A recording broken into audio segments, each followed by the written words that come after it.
The boat's wedged itself right into the bayou. If I get the motor started, I could try reversing back into the river.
Looks pretty weak.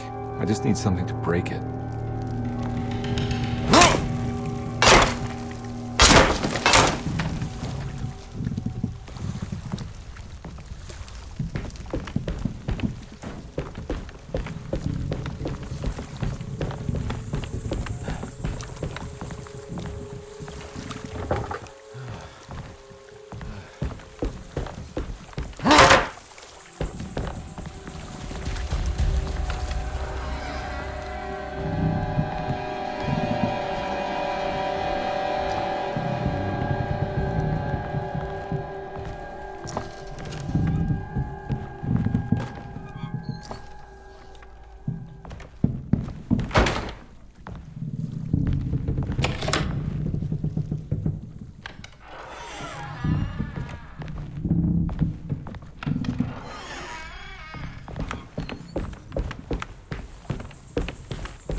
The winch is powered by electricity. I need to find a way to turn it on before I can use it.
Jeremy, where are you?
This definitely needs fuel.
Whoa!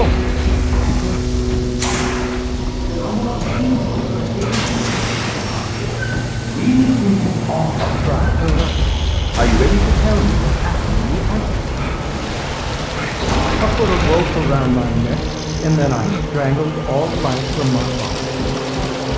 Are you under the impression that you died? No. I was supposed to die. What does that mean? That you were supposed to die. I'm the catalyst. I had to die to make the story happen. What are you referring to, Jeremy? 30 years ago, Frederic needed me to die. You're not making any sense, Jeremy. Find your focus. Hey! I cheated everyone.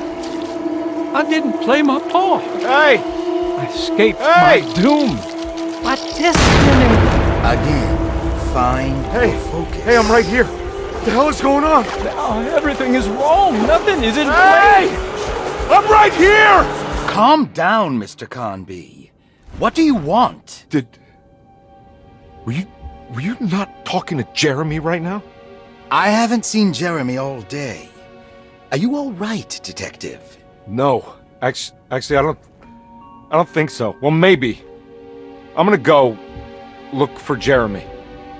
Good. Let me know if you find him.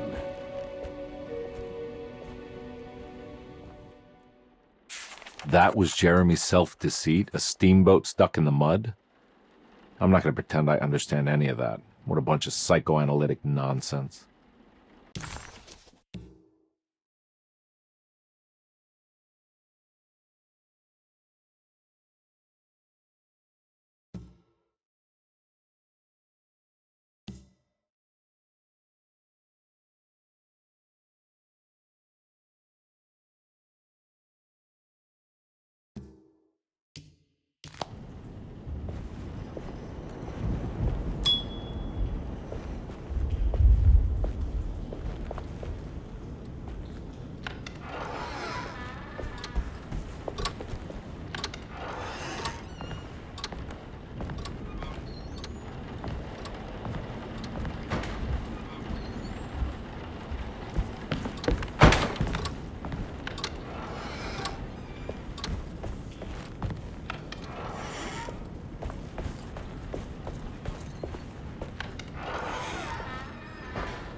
Surprisingly neat.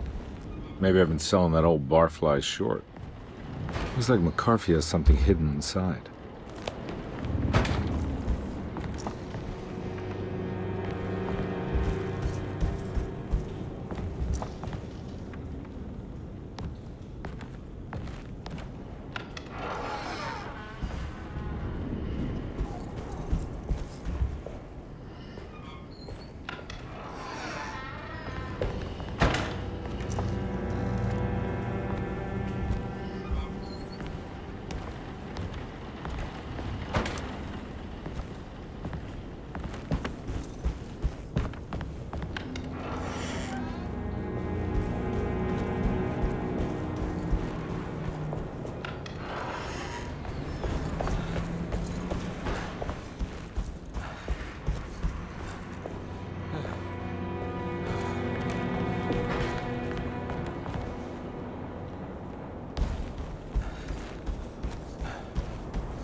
Jeremy knew that the only one who could help him now was the guest in room number 3. The room seemed to have been empty for so long. But that wasn't allowed to be true. The story needed to be different. To include something from the outside, he would bring the guest back to room 3 and show them what was in that safe. 913. But those were not the right numbers. That was the combination for the safe in the clerk's office.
This is my room.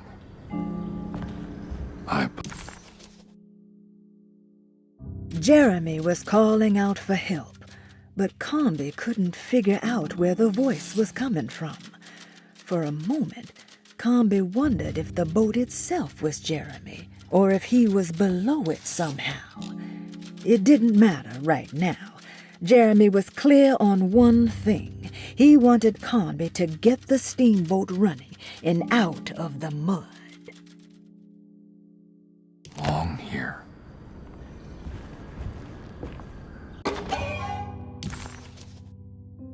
Derceto stands on a breeding ground for the grotesque, a temple devoted to rebellious growth, the most ugly and cancerous side of nature. You may be able to shield your psyche for a while, but rest assured your soul will come to pray to that hideous god in time. That is the story of every man and woman who gather around that ancient arbor. They all croak, bark, and bleat because their own bodies are afraid and they wish to repel the evil those words conjure. Ia! Ia! Instead of that blasphemous name, they gossip in hushed whispers the name of Derceto, Astarte, and the black goat of the woods. I recognize this view.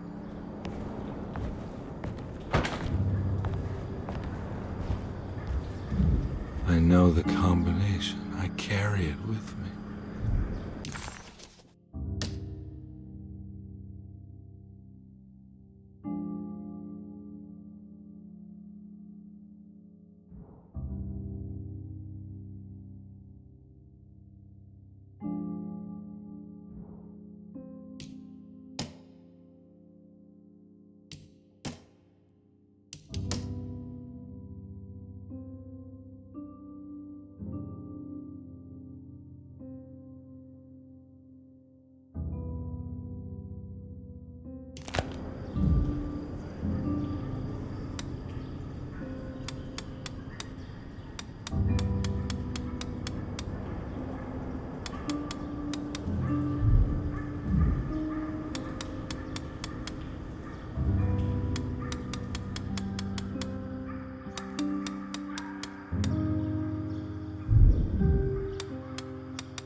Detective, I have made many discoveries in my case.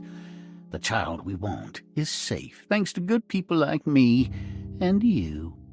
We're so similar. but you don't see all the things I do. To find your man, Jeremy, you also need to look for the girl. It has always been that way. The young deliver us all. You should have a look in my room. There's a piece of the puzzle you will need. Take care now. My coffee. How long have I been here?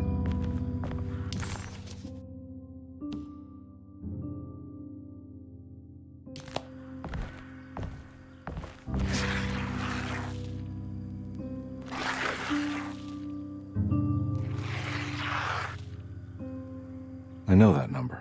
Where's that from? I did this. I wrote that.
Looks like McCarthy has something hidden inside.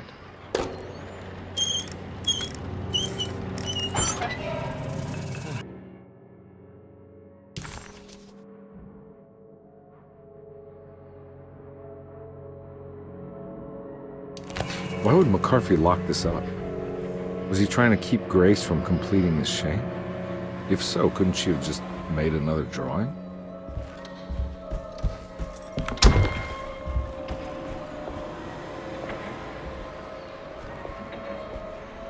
What the hell happened in here?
This looks familiar. How am I back at the office? Jeremy's never been here. Jeremy was calling out for help, but Carnby couldn't figure out where the voice was coming from. For a moment, Carnby wondered if the boat itself was Jeremy, or if he was below it somehow. It didn't matter right now. Jeremy was clear on one thing.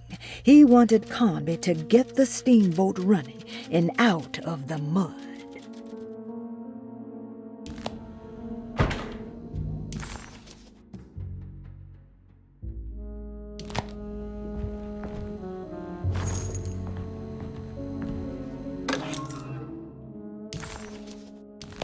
That's me, isn't it? How long has it been since I drowned myself in drink and depression? It had all felt so peaceful, slipping away into oblivion. A welcoming, dark voice wrapped around my mind like a heavy blanket. It turned off suddenly as I woke up from the sound of my office door closing shut. A messenger had left a telegram from Mrs. Saunders. She had a lead on where to find her husband and her kidnapped daughter.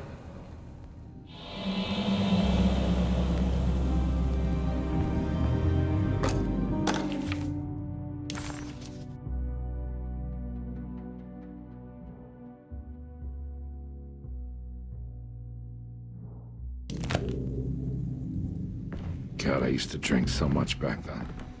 When was this exactly? What case was I working? I think I need to figure out where I'm going first.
I remember this case.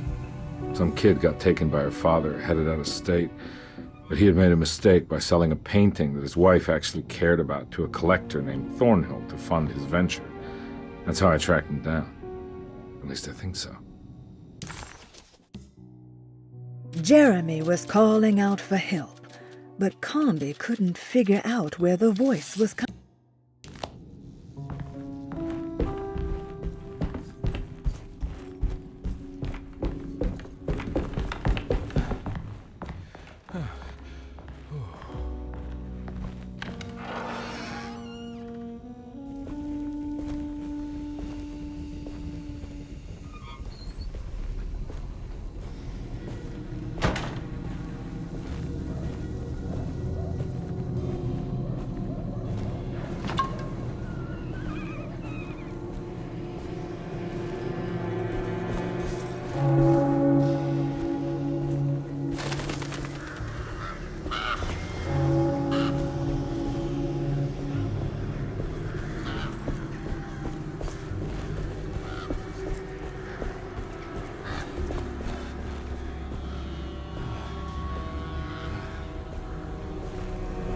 Thornhill wasn't a bad man, but he had principles keeping him from handing out information about his deals.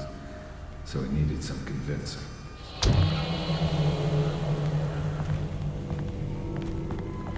Well, every case can't be squeaky clean.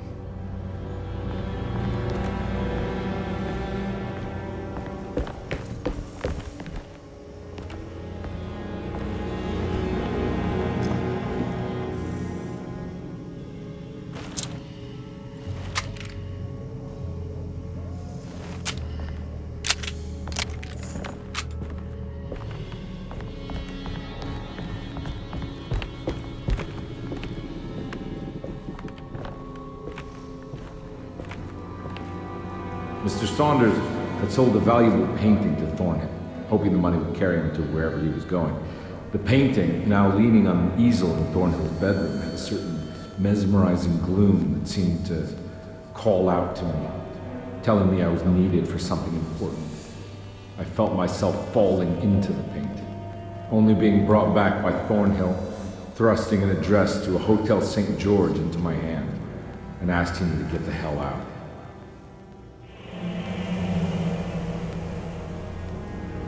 I don't remember this at all, but I can't say it didn't happen.